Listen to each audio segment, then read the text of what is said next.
Welcome to the shop. Today I'm working on a rack to hold clothing. Pants to be specific. This fly is going to drive me nuts. I'm going to smash the camera. I'm going to smash stuff.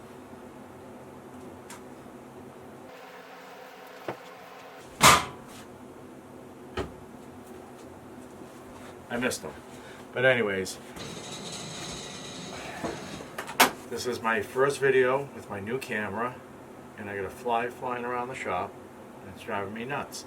But this is what somebody was trying to make, and they asked me if I could do a better job, so I'm going to show you how I did this. So the first step in the process was to take these rods. These are 3/8 inch rods, and I need to cut them down to 20 inches. The original one had 5/8 inch rods. That was way too thick. We went with 3/8, so I needed to cut these down to 20 inches, flatten one end, and then round off the other end. So this is how we did that.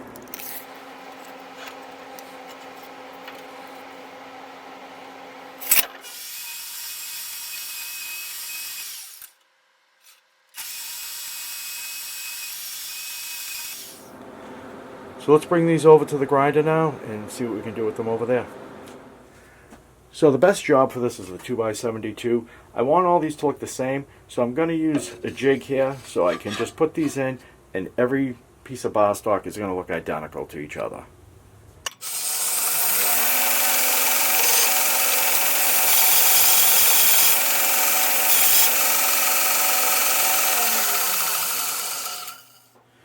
So now that I have these rounded over the correct length, I just have to do that 159 more times.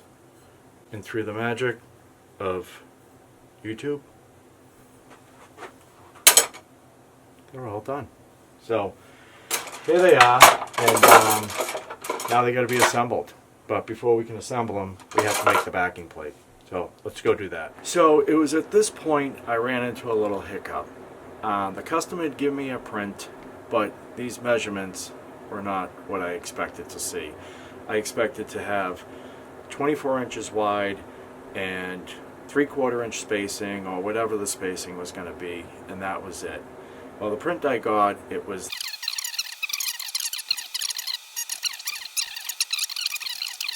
so I put everything into the CNC and I came up with something. I came up with this. So what I basically did, here, come on, come a little closer.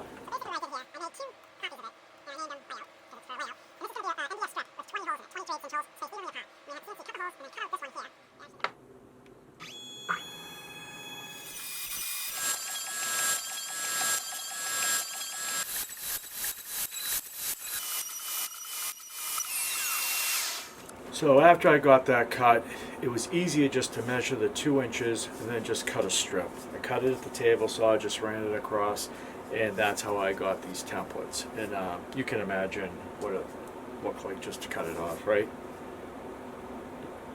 You can't. You're killing me, Smalls. Well, let me cut this fly's back. This little bastard. One fly. It'll ruin my whole day.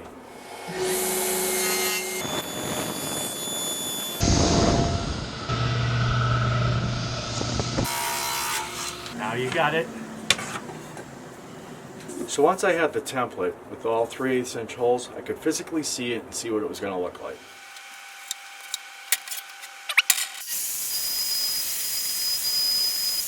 I like to cut it a little bit long and then sand to the line. This might be a little bit longer than I like, but you try cutting it with a camera in your face.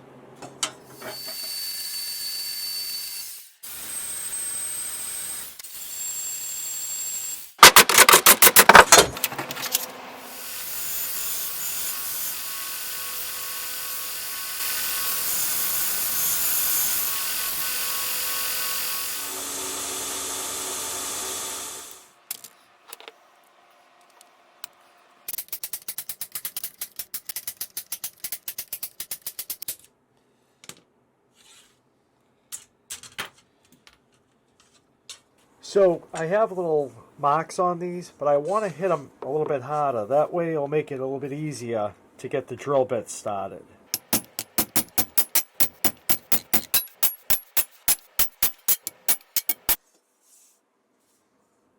So I got all the holes punched. Now I need to drill them out. It's hard to talk when you're listening to a podcast at the same time. But we're going to have to drill these out. So let's go.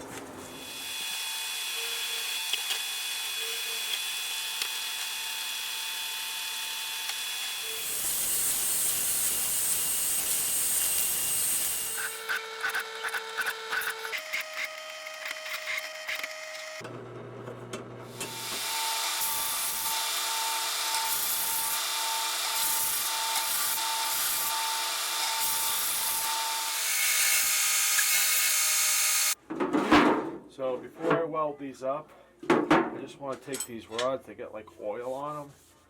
I just want to wipe them down with some acetone. This isn't sponsored by acetone. It's just one of those things.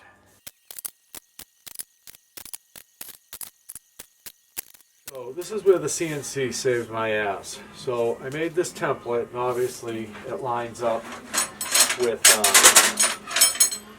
this. So I want to make sure that's lined up. And then we need to put all these in.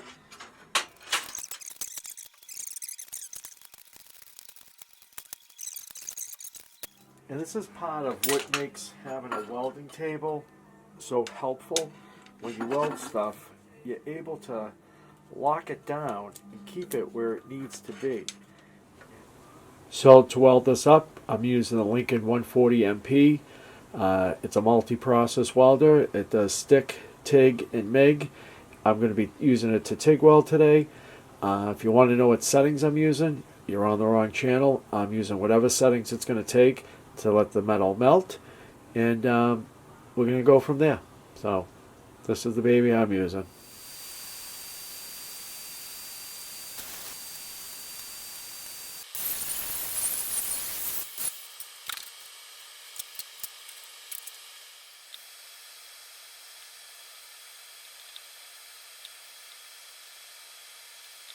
So this is when having the right tools is important. So to weld this, you can either try holding this and fighting with it, or if you have the right jigs and clamps, you can just take something like this, get a nice clamp. You can just hold this on the end. Probably don't even need a clamp on that side. And here I am. Get yourself some of these fireball squares. They're beautiful.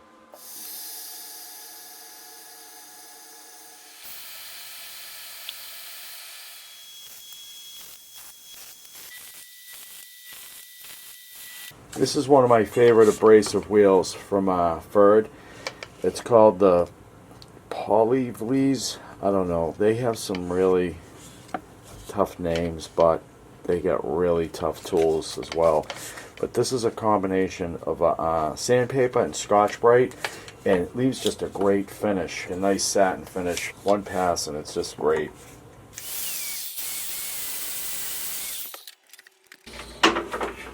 Just leaves a really nice finish on the metal.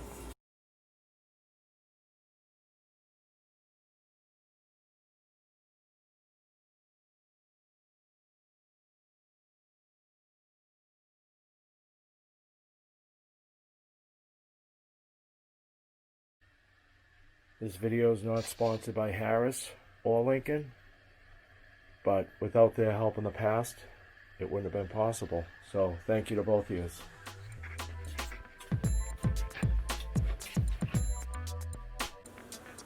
So these are the final ones.